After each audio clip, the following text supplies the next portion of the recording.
나이가 들수록 슬플 때 절대 하지 말아야 할 행동이 있습니다. 이불 속에 숨는 것. 왜냐하면 나이가 들수록 한번 누우면 다시 일어나기가 더 어려워지기 때문입니다. 60살의 아들을 잃고 1년을 이불 속에서 산 여성이 70살이 된 지금 여러분께 꼭 전하고 싶은 이야기가 있습니다.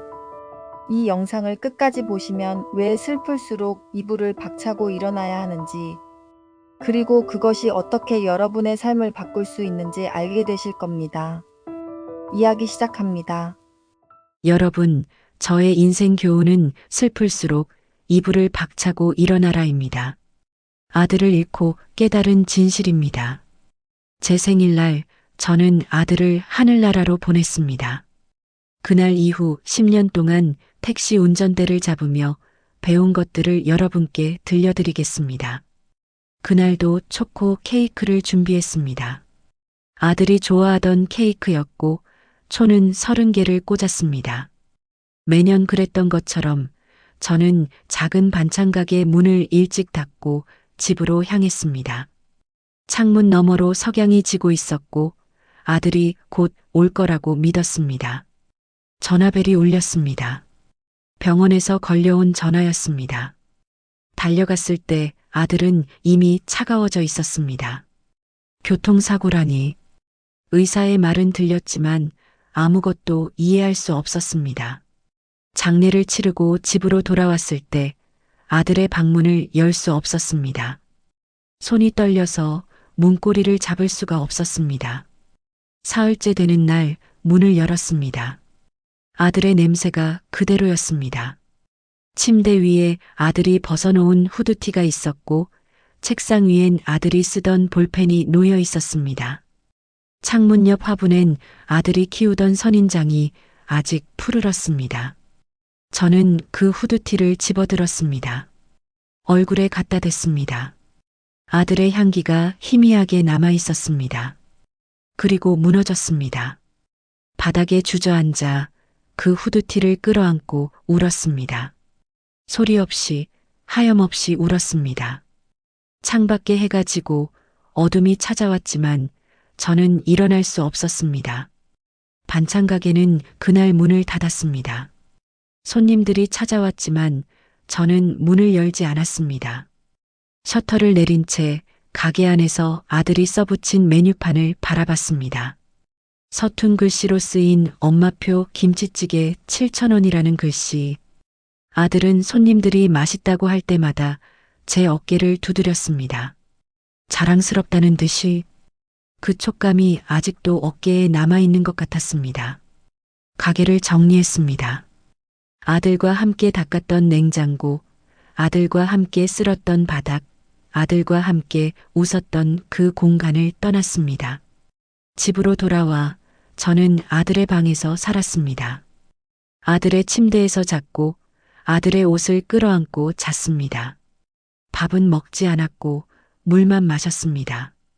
창문은 열지 않았고 불도 켜지 않았습니다. 어둠 속에서 저는 아들을 불렀습니다. 아들아, 아들아. 대답은 없었습니다. 고요함만 돌아왔습니다. 밤마다 아들을 꿈에서 봤습니다. 꿈속에서 아들은 웃었고 저를 안아줬습니다. 그래서 저는 잠들고 싶었습니다. 깨어나고 싶지 않았습니다. 깨어나면 아들이 없는 현실이 기다리고 있었으니까요. 1년이 지났습니다. 아들의 후드티는 이젠 아들 냄새가 나지 않았습니다. 제 눈물과 땀 냄새만 배어 있었습니다. 그래도 저는 그것을 놓지 못했습니다. 그것만이 아들과 저를 이어주는 유일한 끈이었으니까요. 통장 잔고가 8만 원이 되었을 때 집주인이 문을 두드렸습니다. 밀린 집세가 6개월치였습니다. 저는 문을 열지 않고 벽에 기댄 채 숨을 죽였습니다. 집주인의 발소리가 멀어졌지만 현실은 멀어지지 않았습니다. 냉장고를 열었습니다. 텅 비어 있었습니다. 배가 고팠습니다. 며칠을 굶었는지도 기억나지 않았습니다. 거울을 봤습니다. 뼈만 남은 얼굴, 푹 꺼진 눈, 헝클어진 머리. 아들의 사진을 봤습니다. 사진 속 아들은 웃고 있었습니다. 그 미소를 보는 순간 무언가가 가슴속에서 부서졌습니다. 아들아, 엄마가 이러면 안 되는 거지? 아들은 항상 말했습니다. 엄마는 강한 사람이라고.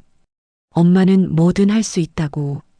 하지만 지금 저는 아무것도 하지 못하고 있었습니다.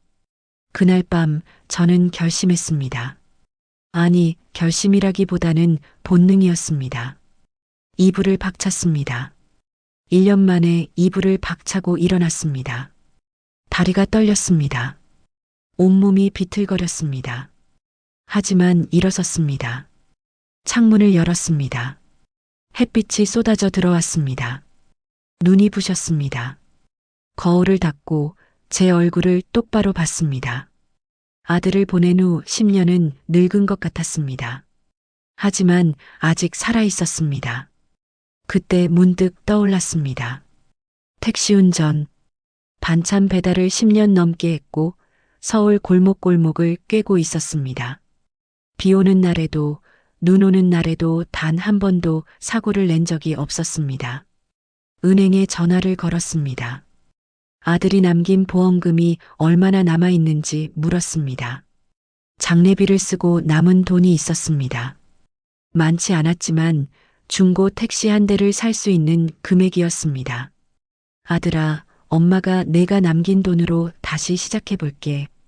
아들의 사진 앞에 섰습니다. 사진 속 아들은 여전히 웃고 있었습니다. 중고차 매매단지를 찾아갔습니다. 택시로 쓸 수 있는 차를 찾았습니다. 여러 대를 봤지만 예산이 적었습니다. 결국 가장 오래되고 낡은 택시 한 대를 골랐습니다.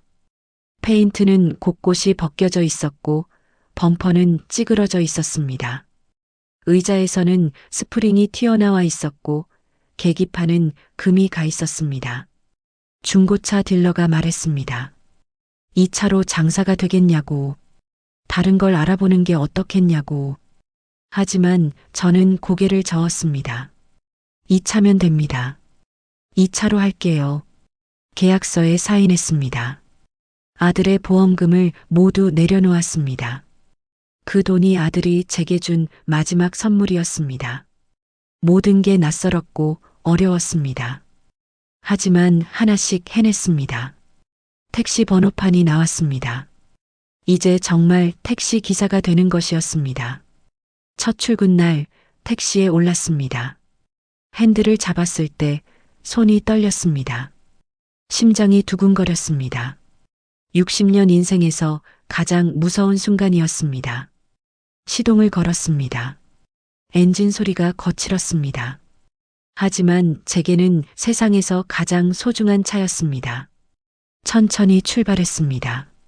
새벽 거리는 고요했고 가로등 불빛만이 길을 밝히고 있었습니다. 제 차, 제 택시로 처음 나서는 길이었습니다. 첫 손님은 새벽 5시 인천공항 가는 남자였습니다.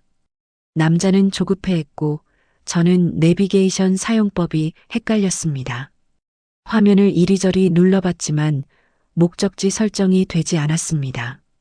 결국 손님이 직접 설정했고 저는 고개를 들 수 없었습니다. 공항까지 가는 내내 손님은 한마디도 하지 않았습니다. 요금을 받을 때 손님은 카드를 던지듯 건넸습니다.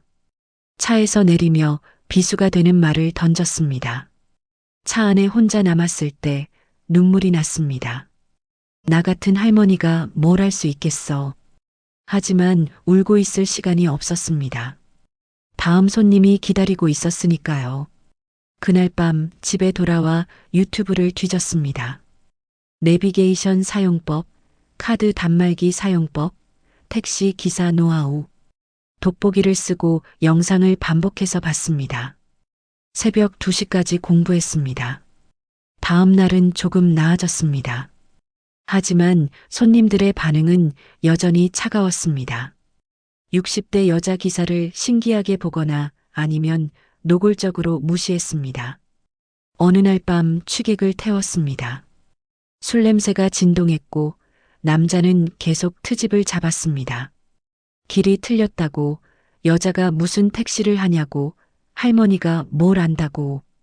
목적지에 도착했지만 남자는 요금도 안 내고 도망쳤습니다. 그날 밤 아들의 사진 앞에서 무너졌습니다. 아들이 입었던 후드티를 끌어안고 저는 울었습니다. 소리내어 울었습니다. 아들아, 엄마 힘들어. 너무 힘들어. 내가 남긴 돈으로 차를 샀는데 엄마가 이렇게밖에 못해.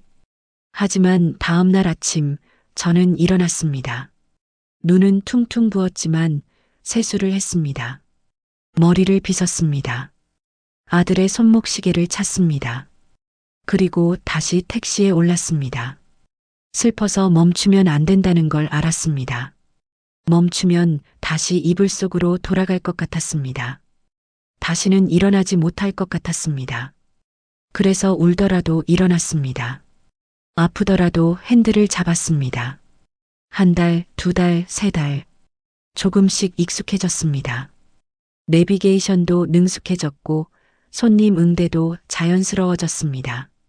여전히 무시당할 때도 있었지만 이젠 흘려들을 수 있었습니다. 밤마다 아들 앞에서 울었지만 아침마다 일어났습니다. 그것이 제가 슬픔을 견디는 방법이었습니다. 택시를 운전한 지 1년째 되던 새벽 2시 급한 콜이 왔습니다. 출산을 앞둔 임산부였습니다. 주소를 받고 급하게 출발했습니다.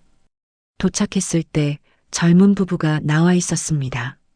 아내는 배를 부여잡고 신음하고 있었고 남편은 창백한 얼굴로 서 있었습니다. 차에 부부를 태웠습니다. 뒷좌석에서 아내의 신음소리가 들렸습니다. 남편은 아내의 손을 꽉 잡고 있었습니다. 저는 최대한 빠르지만 안전하게 운전했습니다. 과속은 하지 않았지만 한순간도 지체하지 않았습니다. 남편은 떨리는 목소리로 괜찮다고 금방 도착한다고 말했습니다. 병원 응급실 앞에 도착했을 때 의료진이 대기하고 있었습니다. 저는 차 안에서 기다렸습니다. 손이 떨렸습니다. 심장이 두근거렸습니다. 문득 아들 생각이 났습니다. 아들을 낳던 날, 혼자 병원에 갔었고, 혼자 진통을 견뎠습니다. 아들이 태어났을 때 저는 울었습니다. 행복해서 운 게 아니라 이제 더 이상 혼자가 아니라는 안도감에 울었습니다. 그때 남편이 뛰어나왔습니다. 눈물범벅이 된 얼굴로 숨을 헐떡이며 아들이 태어났다고 했습니다. 건강한 아들이라고 했습니다. 저는 그만 눈물이 났습니다. 다행이라고, 정말 다행이라고 중얼거렸습니다. 남편이 제 손을 잡았습니다. 감사하다고, 덕분이라고 말했습니다. 그 순간 무언가가 가슴속에서 움직였습니다. 나도 누군가에게 필요한 사람이구나. 아들을 잃고 난 뒤 저는 제가 쓸모없다고 생각했습니다. 살아 있어야 할 이유가 없다고 생각했습니다. 하지만 아니었습니다. 저는 방금 새 생명이 세상에 태어나는 것을 도왔습니다. 아들이 남긴 돈으로 산 이 차로 저는 누군가를 살렸습니다. 택시로 돌아오는 길 핸들을 쓰다듬었습니다. 10년 동안 수천 명의 손님을 만났고 그들의 삶 속으로 들어갔습니다. 시험 보러 가는 학생을 태웠습니다. 떨리는 손으로 공책을 펼치는 모습을 백미러로 봤습니다. 시험장 앞에서 학생이 고맙다고 인사했을 때 괜찮다고 잘 보라고 말했습니다. 면접 보러 가는 청년도 태웠습니다. 10번째 면접이라고 했습니다. 계속 떨어진다고 했습니다. 한 번만 붙으면 된다고, 오늘이 그날일 수도 있다고 말했습니다. 장례식장 가는 가족을 태웠습니다. 뒷좌석에서 흐느끼는 소리가 들렸습니다. 아무 말도 하지 않았습니다. 그저 조용히 운전했습니다. 10년을 그렇게 달렸습니다. 그리고 깨달았습니다. 만약 제가 그날 이불을 박차고 일어나지 않았다면 이 모든 것을 배우지 못했을 것입니다. 만약 제가 슬픔 속에 웅크리고 있었다면 저는 여전히 어둠 속에 갇혀 있었을 것입니다. 슬픔은 사라지지 않았습니다. 여전히 밤마다 아들이 그리웠고 아들의 생일날엔 눈물이 났습니다. 아들이 입었던 후드티는 이젠 너덜너덜해졌지만 여전히 제 곁에 두고 있습니다. 하지만 저는 배웠습니다. 슬픔을 안고도 누군가를 도울 수 있다는 것을, 그것을 배울 수 있었던 건 제가 이불을 박차고 일어났기 때문입니다. 아프더라도 핸들을 잡았기 때문입니다. 만약 제가 슬픔에 갇혀 집안에만 있었다면 저는 아무것도 배우지 못했을 것입니다. 그래서 저는 말하고 싶습니다. 슬플수록 일어나야 합니다. 그래야 살아갈 힘을 얻습니다. 오늘은 제 마지막 운행입니다. 70살이 되었고 저는 오늘로 택시 운전대를 내려놓습니다. 새벽 4시 마지막으로 일어났습니다. 거울 앞에 섰습니다. 주름이 깊어졌고 머리는 새하얗게 새었습니다. 하지만 눈빛은 10년 전보다 밝았습니다. 아들의 손목시계를 찾습니다. 20년이 넘었지만 여전히 똑딱거리며 시간을 알려줍니다. 이 시계처럼 저도 멈추지 않고 여기까지 왔습니다. 택시에 올랐습니다. 마지막으로 핸들을 잡았습니다. 손이 떨렸습니다. 하지만 이번엔 두려움이 아니라 뭉클함이었습니다. 아들아, 엄마 10년 동안 열심히 했어. 내가 남긴 차로 수천 명을 태웠어. 마지막 손님은 대학생이었습니다. 학교 가는 길이라고 했습니다. 아침 수업에 늦을까봐 조급해했습니다. 저는 안전하게 하지만 빠르게 운전했습니다. 학교 앞에 도착했을 때 학생이 물었습니다. 오래 하셨냐고. 10년 했다고 대답했습니다. 오늘이 마지막이라고 말했습니다. 학생이 놀라며 물었습니다. 그럼 이제 뭘 하실 거냐고. 저는 웃으며 대답했습니다. 여행을 갈 거라고. 아들이 가보고 싶어 했던 곳들을 가볼 거라고. 제주도도 가고 강원도도 가고 시간이 되면 해외도 나가볼 거라고. 학생이 말했습니다. 저도 할머니처럼 살고 싶다고. 저는 학생을 보며 말했습니다. 혹시 살다가 힘들 땐 이불 속에 숨지 말고 용기 내어 세상 밖으로 나가보라고 말입니다. 학생이 고개를 끄덕이며 차에서 내렸습니다. 저는 천천히 집으로 돌아갔습니다. 차고에 택시를 세웠습니다. 핸들을 마지막으로 쓰다듬었습니다. 고마웠어. 덕분에 엄마가 살아냈어. 집에 와서 마트에 들렀습니다. 작은 케이크를 샀습니다. 집에 와서 아들의 사진 앞에 케이크를 놓았습니다. 초를 켰습니다. 한참을 그 불꽃을 바라봤습니다. 흔들리는 작은 불꽃, 꺼질 듯 꺼지지 않는 그 불꽃이 지난 10년간의 제 모습 같았습니다. 아들아, 엄마 이제 여행 갈 거야. 내가 가고 싶어 했던 곳들 다 가볼게. 그리고 엄마가 본 것들, 느낀 것들, 나중에 내 곁에 가면 다 들려줄게. 초를 불었습니다. 케이크를 한 입 베어 물었습니다. 70살, 저의 새로운 시작입니다. 여러분, 지금 슬프신가요? 이불 속에 웅크리고 싶으신가요? 저도 그랬습니다. 1년을 그렇게 살았습니다. 하지만 말씀드립니다. 슬플수록 일어나세요. 이불을 박차고 세상 밖으로 나가세요. 나이가 들수록 더 어렵습니다. 기력도 없고 의지도 약해집니다. 하지만 그럴수록 일어나야 합니다. 그래야 다시 웃을 수 있습니다.